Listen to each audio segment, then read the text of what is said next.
Hey, everybody, I'm Lisa Campion, and this is the Miracle of Healing. I'm so glad you're here today. If you're new to the show, I'm so welcoming you today. If you've been traveling along with us for a while, welcome back. We're so glad to have you back again.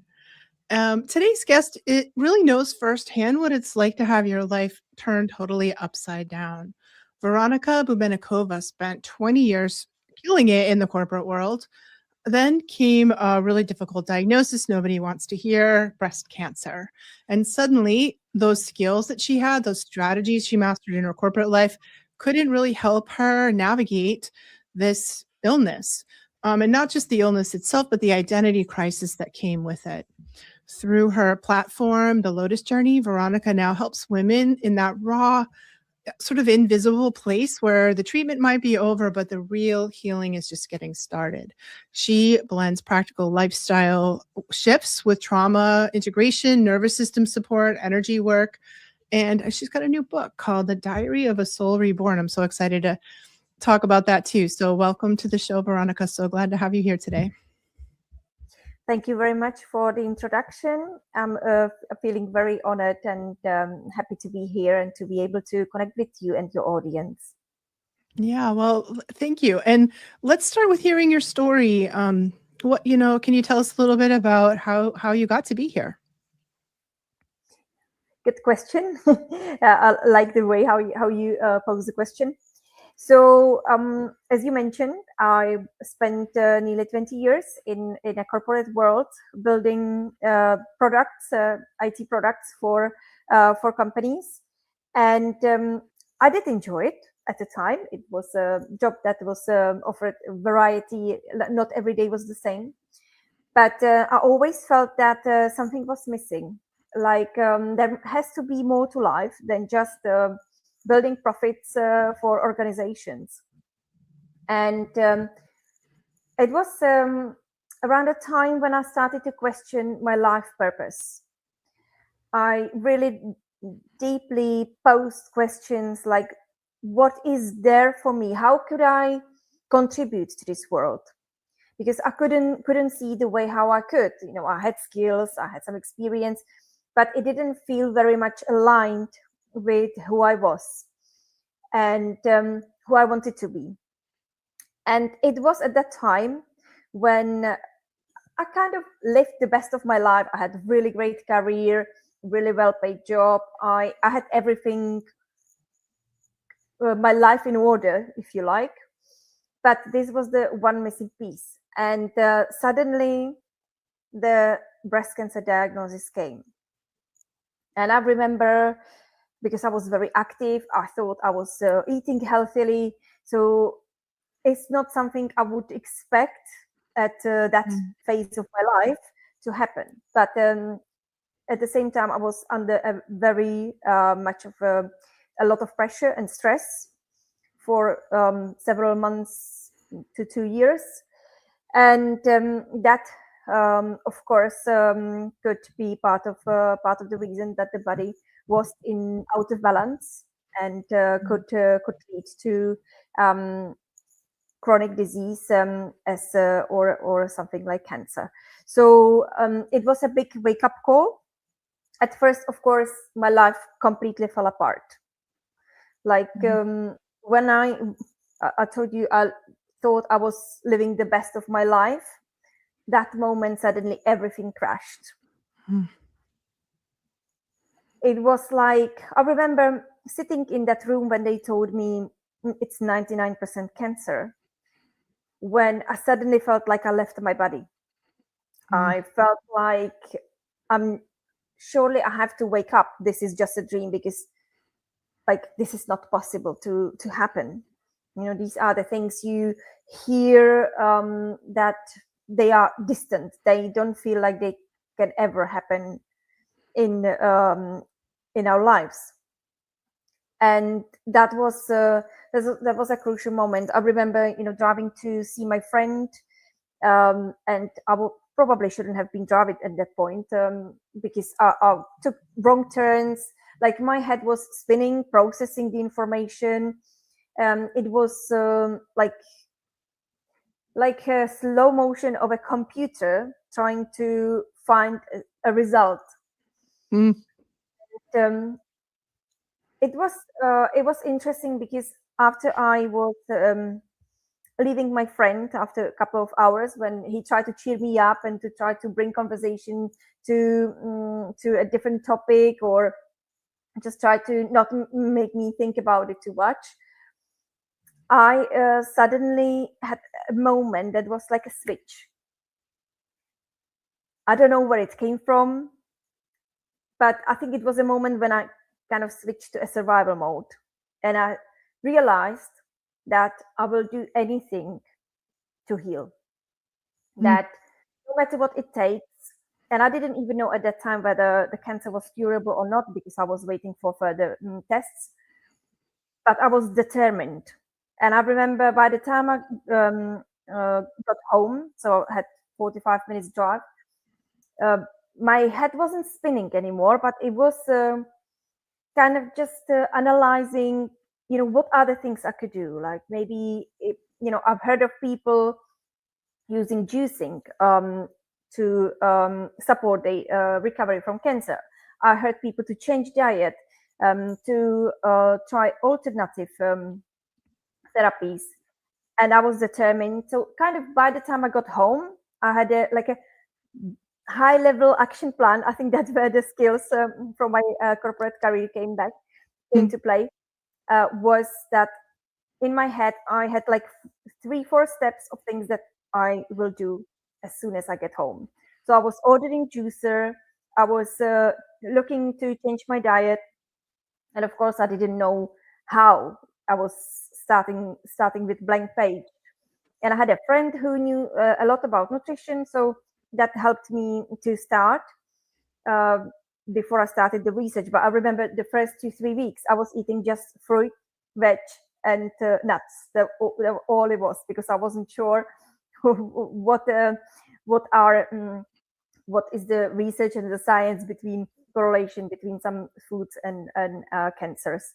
So that was the start of the journey. But I felt, and maybe it was also a way how I cope with the trauma and the shock, was that I suddenly realized maybe this is the answer to my question: what is my life purpose? Maybe I Mm. need to go through this experience in order to be able to help other women later. So I was researching, I was journaling, I was noting everything down. I think this journaling and keeping a diary led to writing a book about my story as well. Mm. It set a baseline for my future path. Wow. That's an incredible story, because I think people have a choice there. We have something happen like that, and we can either sort of collapse, and feel really disempowered, or we can do what you did, which is to make a plan, that maybe feels more empowering. Um, and I know you talk about some things that I haven't heard other people talk about in this cancer recovery, and how it really changed your identity, your um, view of yourself, who you were in the world, and kind of put you into an identity crisis, or identity collapse, as you say, even after the treatment was over. Can you share a little bit about what that was like for you? Of course. So breast cancer in general, because of course it touches the feminine elements of our body. So first of all, the identity was affected by me losing hair through chemotherapy, eyebrows, eyelashes. So the physical appearance changes. Then during the treatments, I experienced more of a uh, weight maintenance rather than weight loss or weight gain. But following the recovery, that's where it leads usually to weight gain as well, because of the hormonal changes and the impact of the conventional treatments. And so there is a physical element, and then of course it's losing the breast and to being able to feel complete again. And then there is the emotional side, where I was hit by a life-altering event, an event that completely changed my priorities, my views of life. Suddenly, what I used to consider to be a problem or a stress factor suddenly appeared to be unimportant or less important, or maybe not worth the stress. And then the other way around, the things that I can't see that I wouldn't consider them important, but I would neglect because of my work and building career, like family, time with friends, that suddenly became much more important. The experiences in life and being able to enjoy life.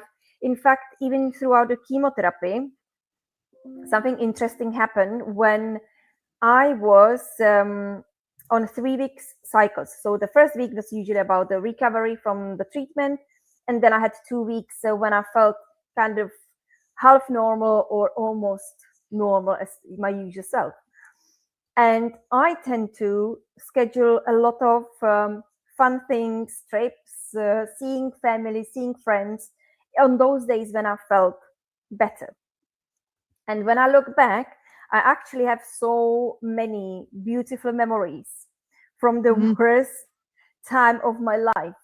And it was something I realized only looking back. And it's something that I incorporate in my transformational programs when I work with other women, is to the importance of feeling the sense of normality and enjoying life even throughout the difficult parts of the treatments and the recovery. I think there's something too about having like that,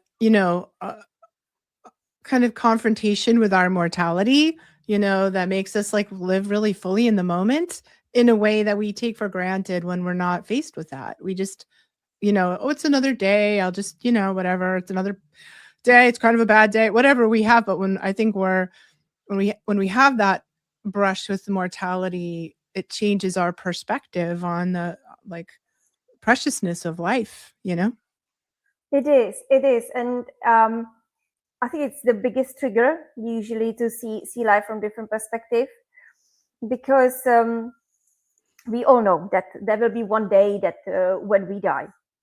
But I think that moment of the diagnosis was the realization that this is actually real, and it's kind of, instead of knowing that this is a fact because the nature arranged things that way, is to feeling it inside of my bones that actually the life is really fragile, and I was close to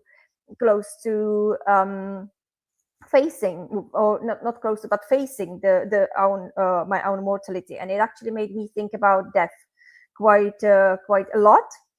And because there is also another phenomenon that 99% of survivors go through, and that is going from the celebrating being cancer-free to constant fear of recurrence.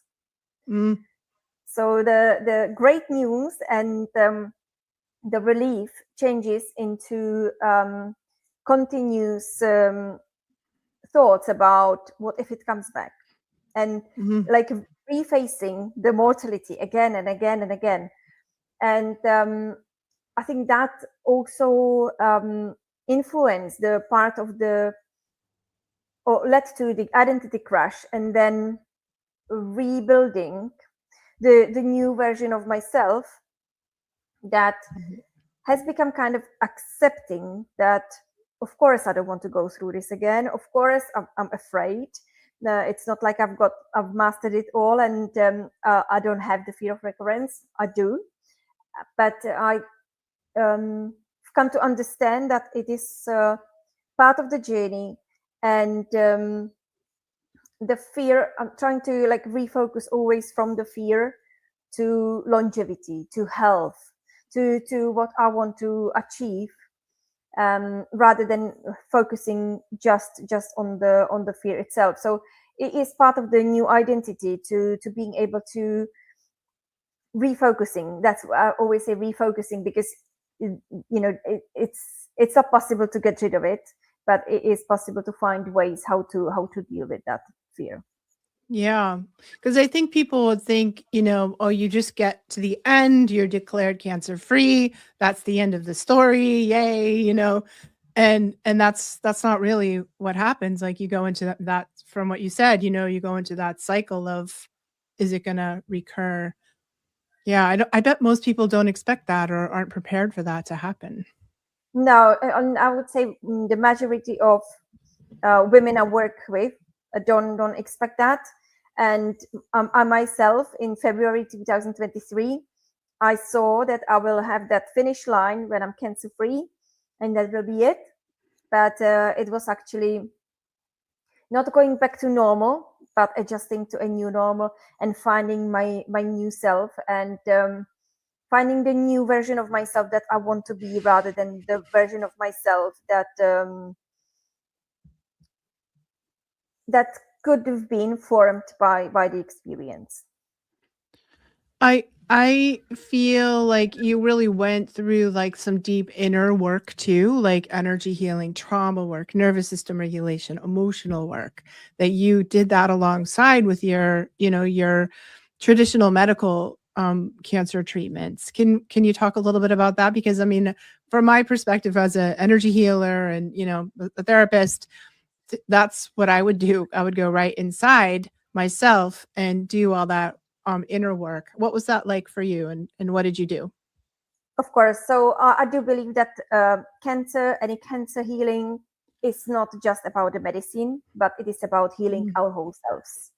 Yeah. And because I was around spiritual growth and personal development since I was around 18 years old, and it wasn't part of my professional life, but it was always part of my own world that I was hiding at the time. And when this diagnosis hit, of course, I already was in the position and the place where I was questioning my life purpose. I mean, one of the first people I contacted was my angelic Reiki teacher, Mm-hmm. and I worked with her throughout the whole journey on very deep inner and energy work. And there was a lot of things coming up around self-worth, around healing relationship with the male figures in my life, and also about being able to love myself more, because Mm. I say more because I think it's a lifelong process, learning to love ourselves. It's not like we will get to a point that we suddenly love ourselves, but it comes with layers, and that was a big part of the healing. And I do believe in continuing this work beyond the actual cancer treatments, and Yeah. it is still part of my work with other clients, with other women, but also work on myself. In fact, I did a very interesting healing last week myself. That was very important for me. So I'm very actively working on moving forward with these activities as well. Yeah. I worked with somebody, a healer who has worked a lot with cancer patients, and he told me that in his mind, cancer was sort of like time to change, like change, it's sort of change or die, kind of like, you have that's where you're at. You're really hitting a hard wall with change or die.